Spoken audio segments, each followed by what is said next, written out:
My name is Elizabeth. I am 24 years old, and I live in a small apartment in the city.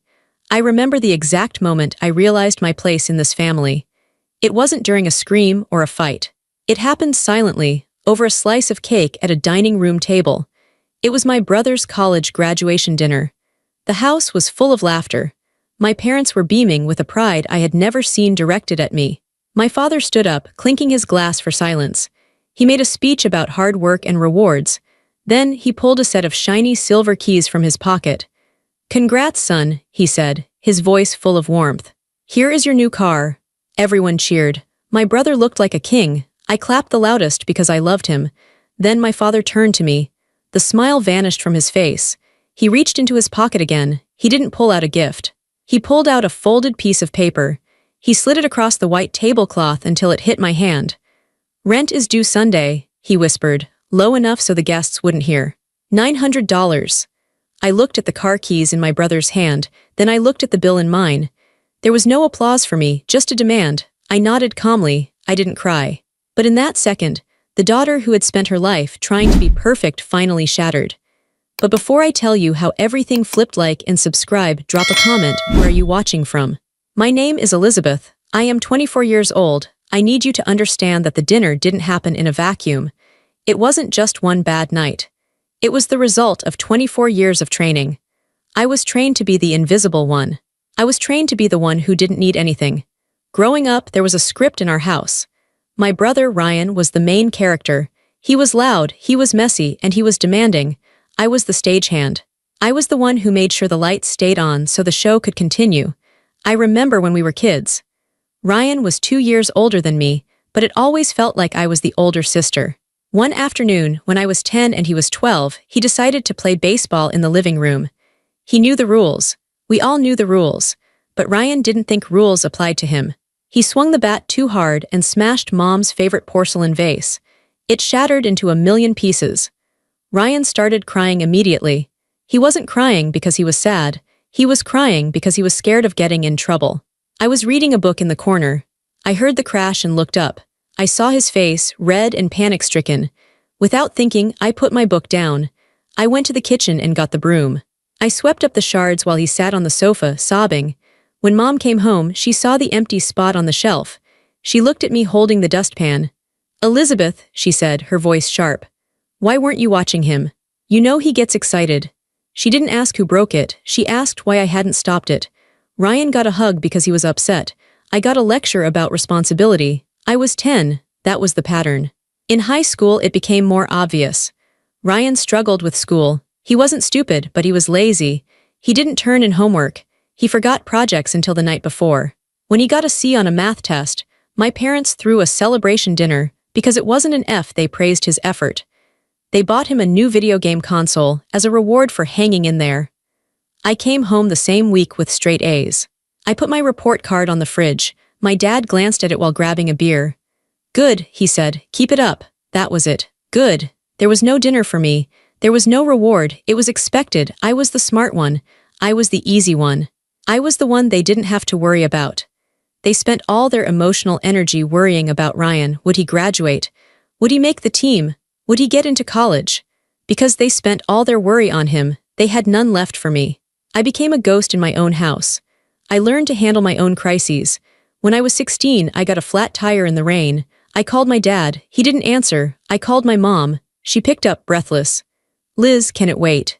Ryan forgot his cleats for the game and Dad is rushing them over to the field right now. We're in a panic. "It's okay," I said. "I'll figure it out." I hung up. I sat in the rain on the side of the road and read the manual. I changed the tire myself, covered in mud. When I got home later that night, nobody asked why I was wet. They were too busy talking about Ryan's game. They didn't even know I had a flat tire. I never told them. I learned that my problems were inconveniences to them. Ryan's problems were emergencies. I went to college on a scholarship because I knew they couldn't, or wouldn't, pay for me. They were saving for Ryan. They paid his tuition, his rent, his food. They sent him money for socializing. I worked 2 jobs while studying. I worked at the library in the mornings and a diner at night. When I graduated, I didn't want a party. I knew it would be small. I moved back home for a few months to save money for an apartment. I paid for my own groceries. I cleaned the house. I did the laundry. I thought I was being a good daughter. I thought that if I was helpful enough, quiet enough, and perfect enough, eventually they would see me. I thought that if I took up less space, they would love me more. I was wrong. Taking up less space just made it easier for them to ignore me. I was the glue holding the family together. I remembered birthdays. I bought the gifts and signed their names. I reminded Dad to take his blood pressure medicine. I listened to Mom complain about her friends. I helped Ryan write his resumes because he didn't know how. I was useful. And because I was useful, they kept me around. But they didn't see me. They saw a function. They saw a maid, a secretary, a safety net. I didn't realize how deep the resentment went until Ryan's graduation. He had finally finished college. It took him 6 years. 6 years of failed classes, switched majors, and my parents writing checks. But he finished. And you would have thought he won a Nobel Prize.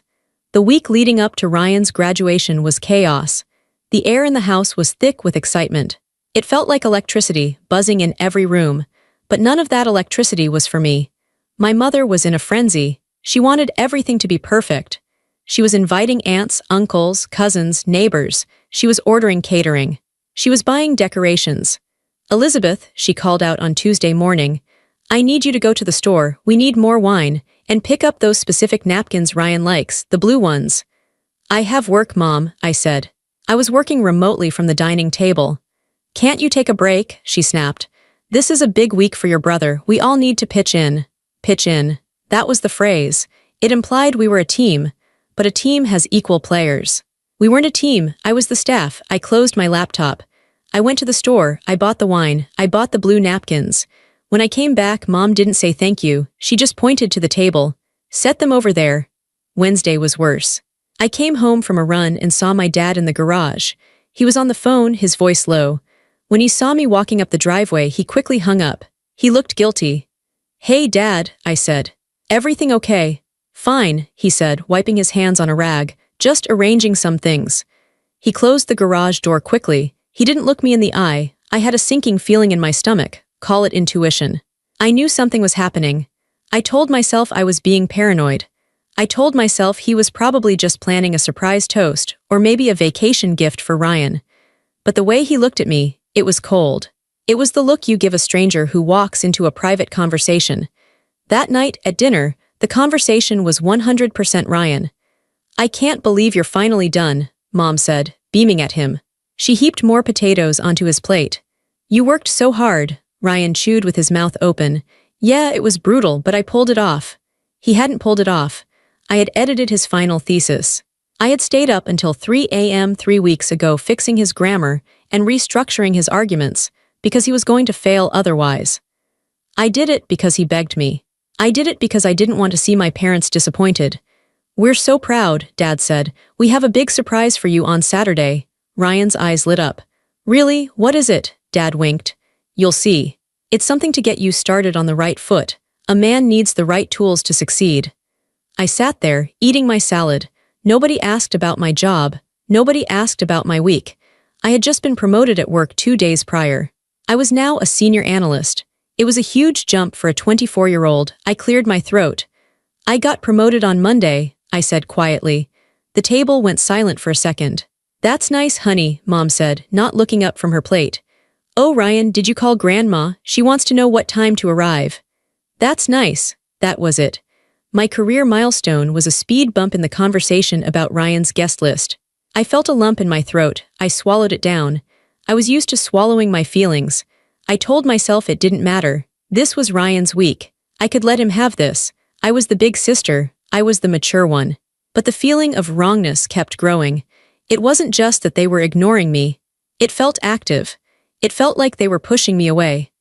On Thursday, I walked into the living room and Mom and Dad stopped talking immediately.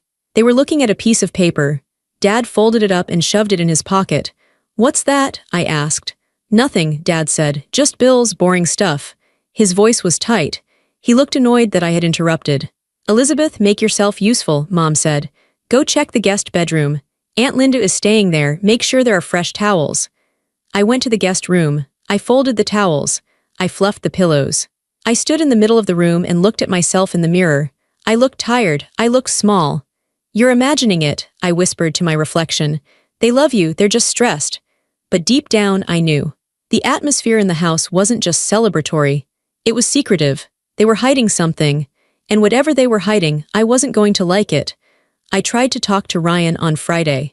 I found him in his room, playing video games. Hey, I said, leaning on the doorframe.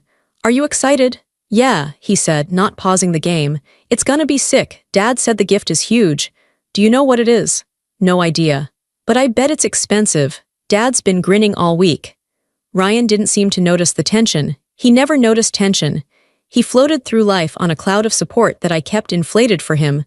I'm happy for you, Ryan, I said. And I meant it. I loved my brother. He wasn't malicious, he was just oblivious. He was a product of my parents' spoiling. Thanks, Liz, he said. Hey, can you iron my shirt for tomorrow? I don't know how to do the collar right. Sure, I said, I'll do it. Of course I would do it, I always did it. I went to my room that night and lay in bed. The house was quiet, but my mind was racing. I felt like I was waiting for a bomb to go off. I didn't know when, and I didn't know where, but I knew the explosion was coming. Saturday arrived.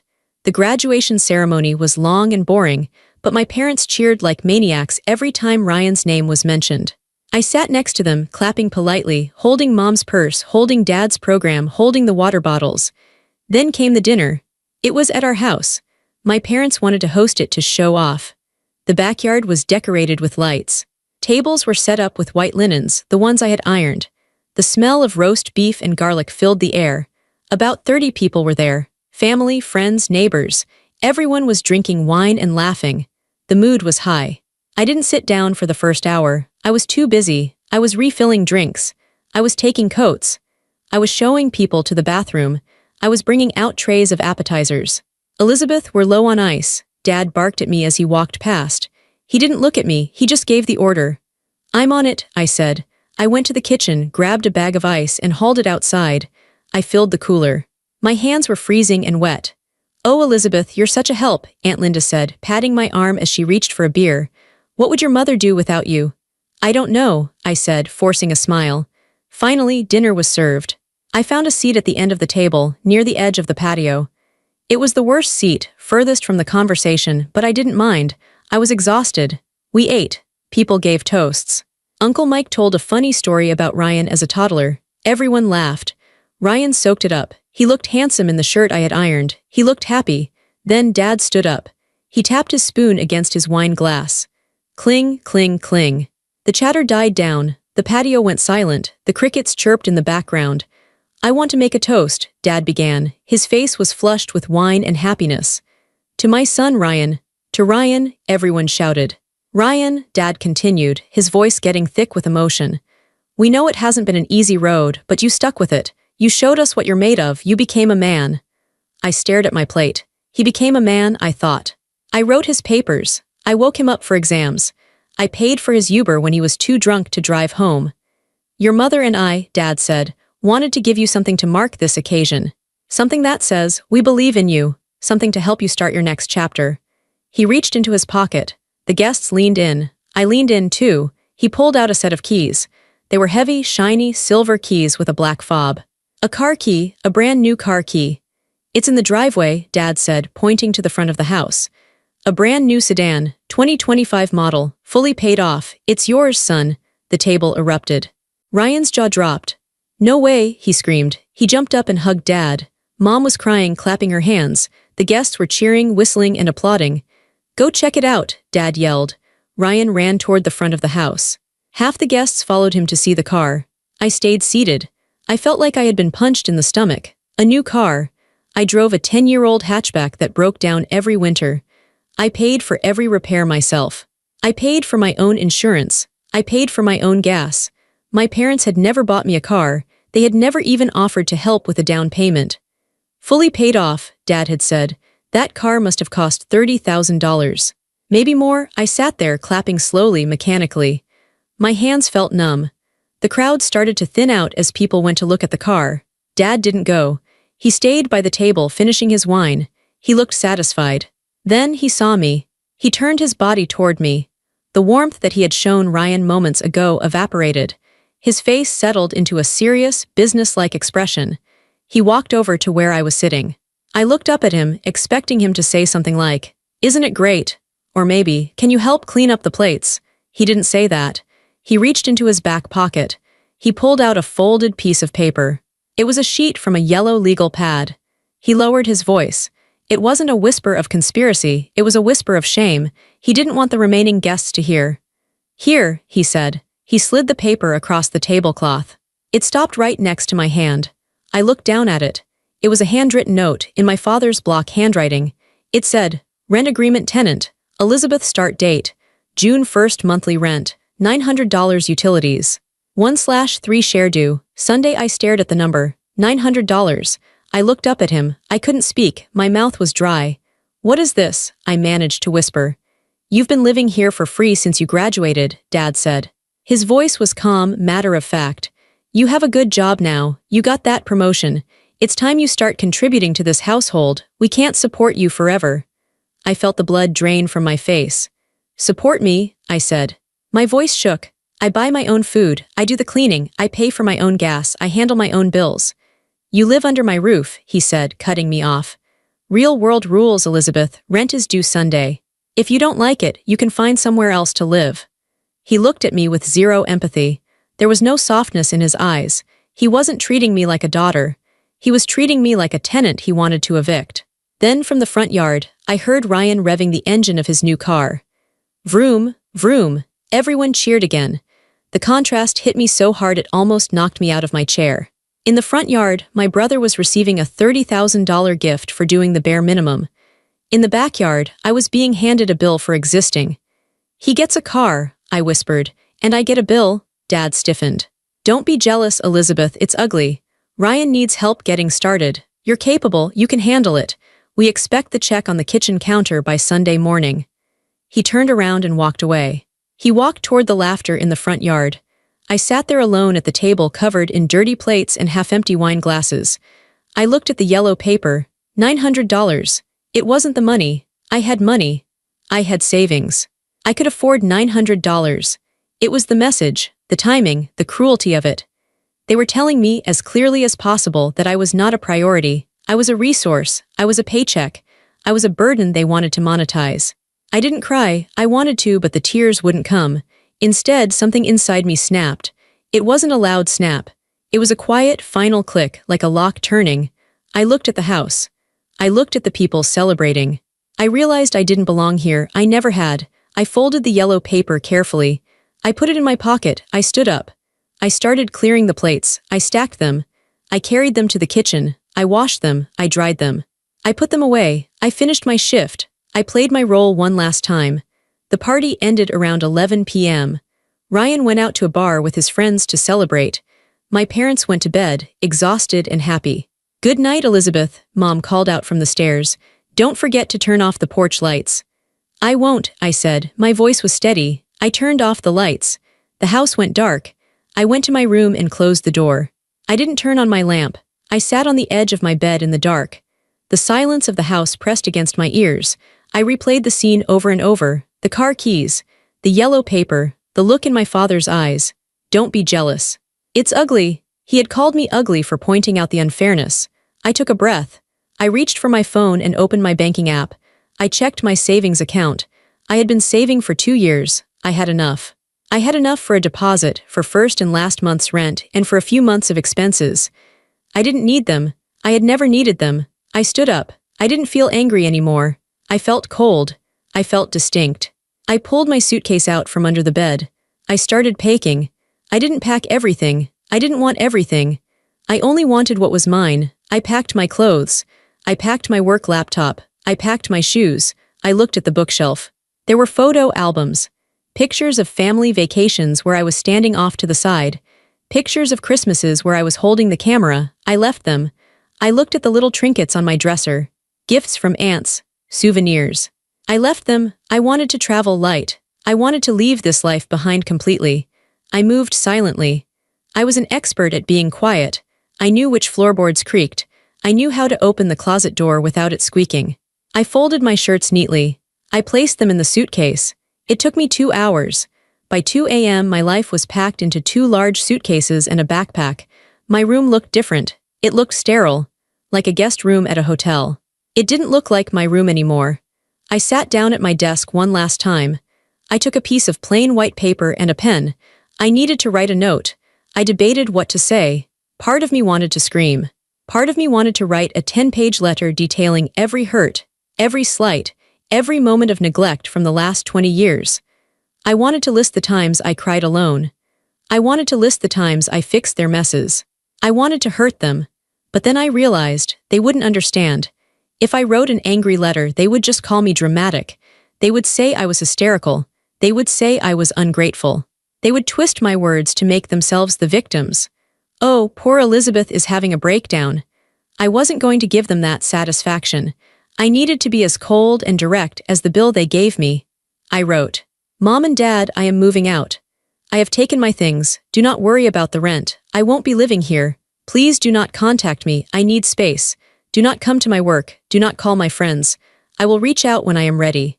If you try to force contact, I will disappear completely. Elizabeth, I read it over. It was perfect. No emotion. No love, Elizabeth, just facts. I took the yellow rent agreement paper my dad had given me. I placed it on the center of my desk. I placed my note on top of it. I grabbed my car keys. Not new shiny keys, old scratched keys, but they were mine. I carried my suitcases down the stairs, one step at a time. Step, silence. Step, silence. I reached the front door. I paused. I looked back at the living room. I saw the empty wine glasses on the coffee table. I saw the graduation balloons bobbing against the ceiling. I felt a wave of grief hit me. I wasn't grieving the house. I was grieving the family I wished I had. I was grieving the hope that one day, if I was just good enough, they would see me. I realized now that day would never come. I opened the front door. The night air was cool. I walked out to my car. I loaded the trunk. I got into the driver's seat. I didn't slam the door. I closed it gently. I started the engine. It sputtered, then caught. I backed out of the driveway, past Ryan's shiny new sedan gleaming in the moonlight. I didn't look back. I put the car in drive and headed toward the highway. I didn't know exactly where I was going to sleep that night. Maybe a motel. Maybe a friend's couch. It didn't matter. For the first time in my life, I wasn't the daughter or the sister or the fixer. I was just Elizabeth, and I was free. The first night was the longest night of my life. I stayed at a motel about 20 miles from my parents' house. It was a cheap place. The neon sign outside buzzed loudly, flickering between red and darkness. My room smelled like old cigarettes and lemon cleaning spray. The carpet was sticky. The bedspread had a cigarette burn in the corner, but it had a lock, and I was the only one with the key. I sat on the edge of the bed for a long time. I didn't turn on the TV. I didn't unpack. I just sat there in the silence. For 24 years, my life had been loud. It was filled with my mother's anxious instructions, my father's booming demands, and my brother's constant need for attention. Now the silence was so heavy it felt like a blanket. Then my phone started. It began around 11:30 p.m. I had set it on the nightstand. The screen lit up the dark room like a strobe light. Buzz, Mom, I stared at it. My heart hammered against my ribs. Thump, thump, thump. It was a physical reaction. I was trained to answer. Every time Mom called, it meant she needed something. It meant there was a crisis I had to fix. My hand twitched. I wanted to reach out and slide the green button. I wanted to say, "I'm here, what do you need?" But I sat on my hands. I physically sat on them to stop myself. The phone stopped. Then it started again immediately. Buzz, Dad. Then again, Ryan. I watched the names flash on the screen. It felt like they were in the room with me, poking me, demanding my attention. Then the text messages started pouring in. Mom, 11:45 p.m. Elizabeth, where are you? The hallway light is still on. Mom, 11:50 p.m. Your car is gone. Is this a joke? Pick up the phone. Dad, 12:05 a.m. This is childish. Come home right now. We have guests coming tomorrow for brunch. Ryan, 12:15 a.m. Liz, did you go to the store? Mom is freaking out. I read them all. I didn't delete them. I wanted to remember this. Notice what they were saying. They weren't asking why I left. They weren't asking if I was safe. They were worried about the hallway light. They were worried about the brunch guests. They were worried about the inconvenience. I turned the phone face down. I didn't turn it off. I needed to know what they were doing, just in case they came looking for me. But I couldn't look at the light anymore. I curled up on top of the bedspread in my clothes. I didn't sleep. I stared at the ceiling and replayed the graduation dinner in my mind. I saw the shiny car keys. I saw the yellow legal paper. I felt the paper in my pocket now. It was my anchor. Whenever I felt guilty, and I felt very guilty, I touched that paper. It reminded me that I wasn't a daughter to them. I was a tenant. And tenants are allowed to move out. The next morning, Sunday, was the day rent was due. I woke up with a headache.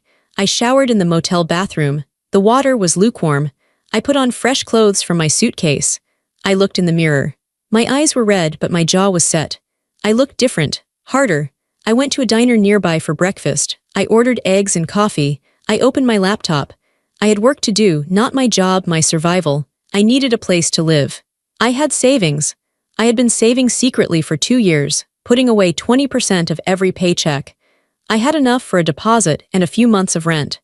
I spent the entire day scrolling through apartment listings. I needed something fast. I found a listing for a studio apartment in the city near my office. Available immediately. I called the landlord. He met me an hour later. The apartment was small. It was one room with a kitchenette in the corner and a tiny bathroom. The window looked out at a brick wall. The floor was scuffed. "It's small," the landlord said, looking at me, "but it's quiet." "Quiet is good," I said. "I'll take it." I signed the lease right there. I wrote a check for the deposit. I got the keys. They were plain brass keys, no remote fob, no silver shine, but they were heavy in my hand. They felt better than the car keys my brother got. These keys bought me freedom. I moved in that night. I had no furniture. I had no bed. I went to a store and bought a cheap air mattress, a pillow, and a blanket. I bought a loaf of bread, a jar of peanut butter, and a knife. That was my first dinner in my new home. A peanut butter sandwich on an air mattress. My phone was still blowing up. The tone of the messages had shifted from confusion to anger. "Dad, Sunday, 6 p.m. You are being incredibly selfish.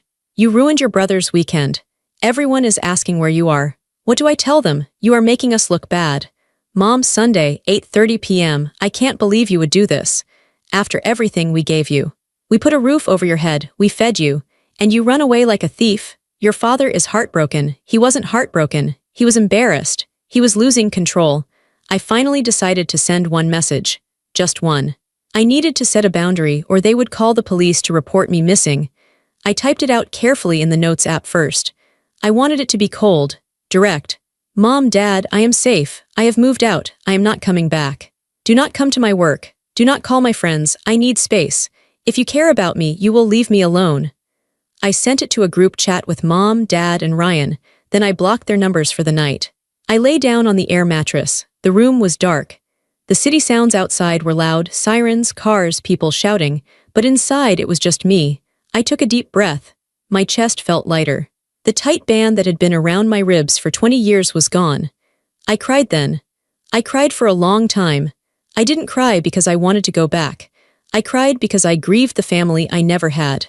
I grieved the fact that my leaving was a relief, not a tragedy. I went to work on Monday morning like nothing had happened. I wore my best blazer. I put on makeup to hide the dark circles under my eyes. My coworkers talked about their weekends. "I went to the beach," one said. "I had a barbecue," said another. "How was your brother's graduation?" my boss asked me. I froze for a second. "It was memorable," I said. "He got a new car." "Wow, nice gift," she said. "Yeah," I said. "Very nice." I threw myself into my work. Work was safe. Spreadsheets didn't yell at you. Data didn't play favorites. If I did a good job, I got a specific result. It was fair. I stayed late every night that week. I didn't want to go back to the empty apartment yet. I wanted to be busy. Meanwhile, back at my parents' house, the wheels were falling off. I didn't know the details at first. I kept my phone on Do Not Disturb for my family. But information leaks. My cousin Sarah texted me on Wednesday. "Hey Liz, is everything okay? Aunt Linda called my mom and said your house is a war zone. She said your dad is screaming about the electricity bill and your mom is crying because she can't find the insurance papers." I looked at the text. I felt a pang of guilt. I knew exactly where the insurance papers were. They were in the blue folder in the third drawer of the filing cabinet, labeled Policies. I had organized that cabinet 3 years ago. I started to type. Tell them to check the blue folder, then I stopped. No, if I told them I was still doing the work, if I told them they would learn that they could just call me to fix things. I deleted the text. I replied, "I'm fine, Sarah. I moved out, they'll have to figure it out." 2 weeks passed. The silence from my end was absolute. The noise from their end was getting desperate. Ryan found ways to reach me. He called me from his friend's phone because I wasn't answering his. I picked up, thinking it was a client. "Hello, Liz, it's Ryan, don't hang up." His voice sounded shaky. Ryan never sounded shaky. He usually sounded bored or excited. "What do you want, Ryan?" I asked. I sat down in my office chair. I kept my voice low. "You have to come home," he said. "It's a disaster here." "Seriously? I'm not coming home." "But Dad is going crazy. He's yelling at everyone. He yelled at Mom yesterday because there were no clean towels. He threw the laundry basket down the stairs." "He never did his own laundry," I said. "And Mom never did it either, I did it." "I know," Ryan said, "but I don't know how to use the machine. I put a red shirt in with the whites and now Dad's undershirts are pink. He almost killed me." I almost laughed. It wasn't funny, but it was absurd. "Ryan," I said, "you are 24, read the label on the bottle, Google it." "It's not just the laundry," he said. His voice dropped to a whisper. "It's the bills. Dad missed the internet payment. The Wi-Fi got cut off this morning. He's blaming you. He says you usually mail the check." "I did usually mail the check," I said, "but I don't live there anymore." "He says you did it on purpose to sabotage us." "I didn't do anything," I said. "I just left. The fact that the house falls apart when I leave just proves how much I was doing." "Please, Liz," he begged. "Just come over on Saturday, just for an hour. Help us sort out the filing cabinet. Help me with my resume. I have a job interview on Monday and I don't know what to say." "No, why are you being so mean?" he whined. "We're family." "I'm not being mean," I said. "I'm being an adult. And you need to be one too." "Meet me," he said. "If you won't come to the house, meet me for coffee, please, I'm drowning." I hesitated. I shouldn't have agreed. But he was my brother. And unlike my parents, his cruelty was mostly due to ignorance, not malice. "Fine," I said. "Saturday morning, the coffee shop on 4th Street, 10 o'clock, do not bring Mom or Dad." "I won't," he promised. I went to the coffee shop on Saturday. I arrived early. I sat in a corner where I could see the door. I wanted to be able to escape if my parents showed up. Ryan walked in at 10:05. He looked terrible. He was wearing a wrinkled shirt. His hair was messy. He looked like he hadn't slept. He walked with his shoulders slumped. The arrogance from graduation day, the king with his new car keys, was gone. He sat down opposite me. He ordered a black coffee. "You look tired," I said. "I am tired," he snapped. Then he sighed. "Sorry, I'm just stressed." "What's going on?" "Everything," he said. "Dad is making me pay rent now." My eyebrows shot up. "Really?" "Yeah." He said since you're gone, he's short on cash flow. He's making me pay $500 a month, and I have to pay for my own gas now. "Welcome to the real world," I said dryly. "It sucks," he said. "And my job, Liz, I'm failing. I don't know what I'm doing." My boss asked me to write a project summary. I stared at the screen for 4 hours. "I usually send those to you to fix." He reached into his backpack. He pulled out a crumpled stack of papers. "Can you just look at it?" he asked. "Just this once, please. I'm terrified I'm going to get fired." I looked at the papers. I looked at his desperate face. My instinct was to grab a red pen. It would be so easy. I could fix his grammar, organize his thoughts, make him look smart. It would take me 20 minutes. I remembered all the times I did his homework in high school, all the college essays I wrote. I had built a false reality for him where he was competent. If I fixed this, I was just lying for him again. I took a sip of my tea. I put the cup down slowly. "No, Ryan," he froze. "What, why?" "It will take you 5 minutes." "It's not about the time," I said. "It's about the fact that you have a degree you didn't earn. I earned it for you, and now you have a job you can't do." "I can do it," he protested. "I just need help." "Then ask your boss for help," I said. "Or take a writing class, but I am not doing your work anymore. I am done being the secret engine of your life." He stared at me, his eyes filled with tears. "You really hate us, don't you?" "I don't hate you," I said gently. "I love you enough to let you fail, because if you don't fail now, you'll never learn how to stand up." I stood up. I put money on the table. "You can do this, Ryan," I said, "but you have to do it alone." I walked out of the coffee shop. My heart was pounding. It felt cruel, but it also felt necessary. I was cutting the cord. I knew the peace wouldn't last forever. My father was a man who needed to control his environment, and for the first time in his life, I was an element he couldn't control. It happened 3 weeks after I met Ryan. It was a Tuesday evening. A summer storm had rolled in. Rain was hammering against my window. Thunder rattled the glass. I was in my apartment, reading a book. I had bought a small rug and a lamp. The place was starting to feel like home. It was cozy. Then there was a knock at the door. It wasn't a polite knock. It was a heavy, authoritative pounding. Bang, bang, bang. I knew who it was immediately. No one else knocked like that. I froze. My stomach dropped. I looked at the peephole. It was Dad. He was standing in the hallway, dripping wet.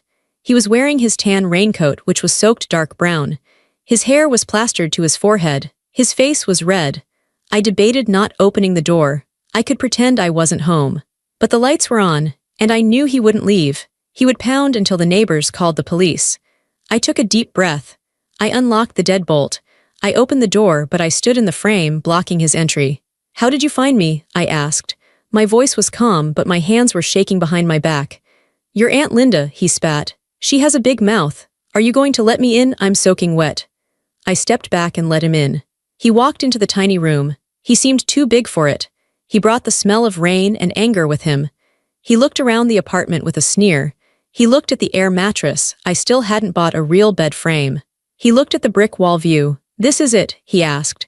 "You left a 4-bedroom house in a nice neighborhood for this, a slum." "It's not a slum," I said. "It's clean, and it's mine." "It's pathetic," he said. "You're living like a refugee." "I'm living like an adult who pays her own bills," I countered. "Why are you here, Dad?" He took off his wet hat and slapped it against his leg. Water sprayed onto the floor. "I'm here to end this nonsense," he said. "Pack your bag, you're coming home." "No," I said. "Elizabeth, look at me," he commanded. He used his father voice, the one that used to make me shrink when I was a child. "Your mother is a wreck. She's crying every day. The house is a mess. We have family coming for Labor Day next week. We need you there." "You need a maid," I said. "Hire one." His face turned a darker shade of red. "I am your father. You have obligations to this family." I fulfilled my obligations. I raised my voice. It was the first time I had yelled at him in years. "I got good grades. I stayed out of trouble. I helped Ryan. I cleaned the house. I did everything right. And you looked at me at that dinner and treated me like a stranger." "It was a rent bill," he shouted. "It was $900. Why are you so dramatic about money? You have a good job." "It wasn't the money," I screamed back. "It was the message. You gave Ryan a car, a $30,000 reward for being mediocre, and you gave me a bill for being excellent." "He's a boy," Dad yelled. "He needs a head start. It's different." The words hung in the air. "He needs a head start." "Why?" I asked. My voice dropped to a whisper. "Why does he deserve a head start and I deserve a handicap? Because he's a man. Or because you just love him more?" Dad didn't answer. He looked away. He couldn't look me in the eye. That silence told me everything I needed to know. "You don't miss me," I said, realizing the truth as I spoke. "You miss my labor. You miss the fact that I made your life easy. You're not here because you love me, Dad. You're here because the laundry is piling up." "That is ungrateful," he muttered. "After all we did for you." "You did nothing for me that you didn't do double for Ryan," I said. "I'm done. I am not coming back to be the invisible servant. I would rather sleep on this air mattress for the rest of my life than spend one more night in that house being ignored." I walked to the door and pulled it open. The storm was still raging outside. "Get out," I said. He looked shocked. He had never been kicked out of anywhere in his life. He was a man who owned rooms, but he didn't own this room. My name was on the lease. "If you send me away," he said, his voice low and threatening, "don't expect any help. Ever, no inheritance, no emergency money, nothing, you are on your own." I looked him straight in the eyes. I felt a surge of power. "Dad," I said, "I have been on my own since I was 10 years old. You can't threaten me with something I'm already used to." He flinched.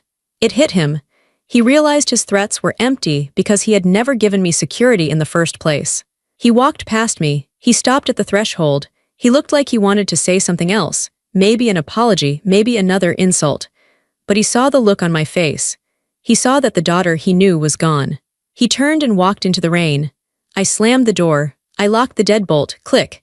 I leaned my back against the door and slid down to the floor. I was shaking. My adrenaline was spiking. But I felt something else too. I felt clean. I had stood up to the monster in my closet, and I had won. After that night, the dynamic changed. The aggression stopped. They realized they couldn't bully me back. I was gone. My life began to accelerate. At work, without the emotional weight of my family dragging me down, I thrived. I had energy I never knew I possessed. I wasn't spending my lunch breaks calming my mother down on the phone. I wasn't spending my weekends cleaning my parents' garage. I volunteered for a huge project, a massive data migration for a new client. It was the kind of project everyone else was afraid of. It required late nights and meticulous attention to detail. I crushed it. 3 months later, my boss called me into her office. "Elizabeth," she said, "the client is thrilled. You caught errors that would have cost them millions. We're promoting you to team lead." She slid a paper across the desk. It wasn't a bill. It was a contract with a significant raise. "Thank you," I said. I signed it with a steady hand. I went out that night and bought a real bed. A queen-sized bed with a velvet headboard and high thread count sheets. I slept for 10 hours that night. While I was rising, my family was forced to adjust. They couldn't pretend anymore. With me gone, the dysfunction was undeniable. Ryan was the first to change. He had to. He couldn't afford to be helpless anymore. He was paying rent to Dad. He was paying for his own gas. He had to actually work at his job because I wasn't there to save him. He called me about 6 months after I left. "Hey," he said. He sounded tired but clearer. "Hey Ryan," I said. "I learned how to cook," he said awkwardly. "Well, sort of. I made spaghetti. I didn't burn the house down." "That's good," I said, smiling. "And I got a new job," he said. "The other one fired me." "Oh, I'm sorry." "No, don't be," he said. "I deserved it. I didn't know what I was doing. I got a job in sales now. It's entry level. But I'm actually doing the work myself." "I'm proud of you," I said, and I meant it. "Dad is still Dad," Ryan said. "But he's quieter. He realizes he can't just yell things into existence anymore. Mom is taking a yoga class. She's trying to calm down." It was strange to hear. My absence had created a vacuum that forced them to grow. By leaving, I had actually helped them more than by staying. Then, one random Tuesday night, I got a text from my father. I hadn't spoken to him since the night in the rain. I looked at the notification. "Dad, I was looking at old albums today. Found a picture of you at the beach when you were 5. You looked happy. I didn't mean for things to turn out like this." I stared at the screen. I analyzed every word. I didn't mean for things to turn out like this. It wasn't an apology. It was passive. It removed his agency. He was acting like our estrangement was a weather event that just happened, not a direct result of his favoritism and cruelty. I thought about ignoring it, but I wanted to say my piece. One last time, I typed, "Intent doesn't matter as much as impact, Dad. You hurt me. You made me feel small so Ryan could feel big. I had to leave to save myself." I watched the screen. 3 little dots appeared. He was typing. Then the dots disappeared. Then they appeared again. Then they stopped. He never replied. I put the phone down. I didn't feel sad. I felt closure. I realized that he was never going to give me the apology I wanted. He was incapable of it. He was a man trapped in his own ego.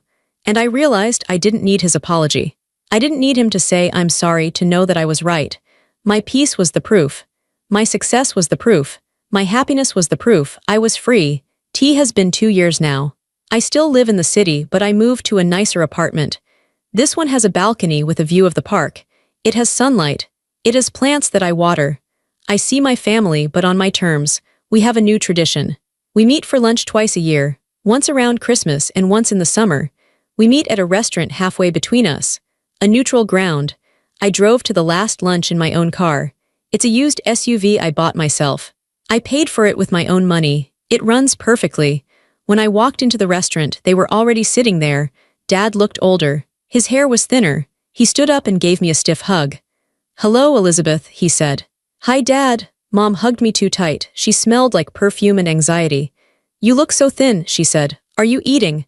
"I'm eating fine, Mom. I'm training for a half marathon." Ryan was there. He looked different.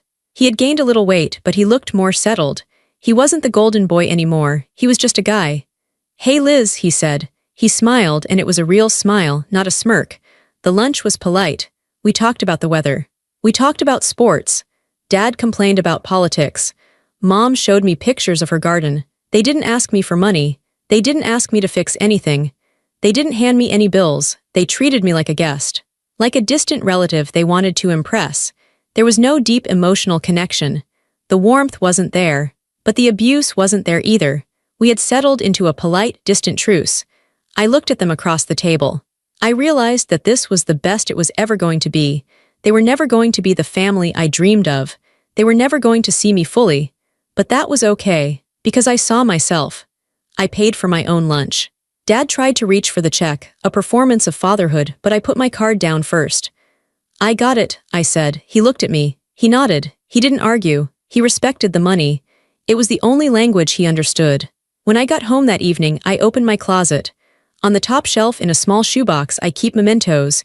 Inside is the yellow piece of paper, the rent bill, rent agreement. Tenant, Elizabeth, $900. I took it out and smoothed the wrinkles. I don't keep it to be angry. I keep it because it is the most important document of my life. That bill was the catalyst. If they hadn't pushed me that far, if they had just been mildly annoying instead of cruel, I might have stayed. I might have wasted another 10 years trying to earn their love. That bill set me free. It was the knife that cut the cord. I put the paper back in the box. I closed the closet door. I walked out onto my balcony. The sun was setting over the city, painting the sky in shades of purple and orange. I took a deep breath of the cool air. I thought about the girl I used to be. The girl who swept up broken glass. The girl who fixed tires in the rain. The girl who waited for applause that never came. I whispered to her, "We made it." If you are reading this, and you feel like the invisible one in your family, if you feel like you are setting yourself on fire to keep others warm, stop. You cannot earn love from people who are committed to misunderstanding you. You cannot fix people who are comfortable with your pain. Leaving is not a betrayal. It is a rescue mission. You are rescuing the most important person in your life, yourself. It will be hard. It will be lonely. You will cry in a motel room. But then you will buy your own keys. You will sign your own lease. You will stand in your own doorway. And you will realize that being alone in peace is better than being together in pieces. Walk away. Don't look back. The road is yours.